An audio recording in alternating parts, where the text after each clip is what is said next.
Hi good morning. నేనైతే 5:30కి లేచిన, ముగ్గు అయితే వేసుకున్నా. ఇక్కడ పూజ కూడా చేస్తున్నా అనమాట. అయింది పూజ కూడా.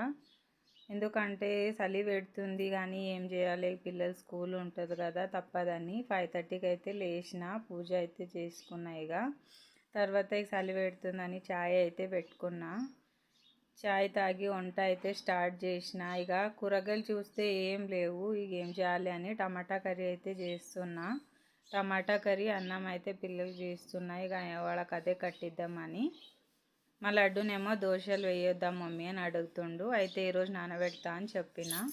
రెండు అయితే రెడీ అయినాయి, పిల్లలకి అయితే పెట్టించిన. లడ్డు అయితే తింటుండు, ఈ ఐషు కూడా తిన్నది. ఇద్దరు అయితే స్కూల్కి రెడీ అయితే అవుతున్నారు. టైం అయింది, 8:30 లోపల రావాలని టీచర్ అయితే చెప్తారంట. కానీ పిల్లలు పాపం చలి పెడుతుంది కదా, జల్దీ లేస్తలేరు, లేటే అవుతుంది రోజు.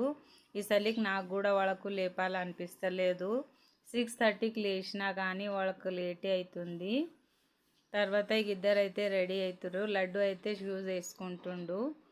ఈ మా ఇంటి ముంగట రోడ్ అయితే వేస్తున్నారు, ఎన్ని రోజుల ఇంకా వేస్తలేరు, ఎప్పుడు వేస్తారో తెలియదు. పిల్లలకైతే కష్టం అవుతుంది నడవనికి. తర్వాత మా ఆయన అయితే నాకు ఉప్మా చేసా వేడిగి అంటే, సరే నువ్వు అయితే పిల్లలు పంపించరా, నేను రెడీ చేస్తా అన్న. ఆయన పంపించి వచ్చే వరకల్లా నేనైతే ఉప్మా అయితే రెడీ చేసిన. ఇక ఆయన నేను ఇద్దరు కూర్చొని తిన్నాము. తర్వాత ఇక ఆయనకు టైం అయింది, ఆయన కూడా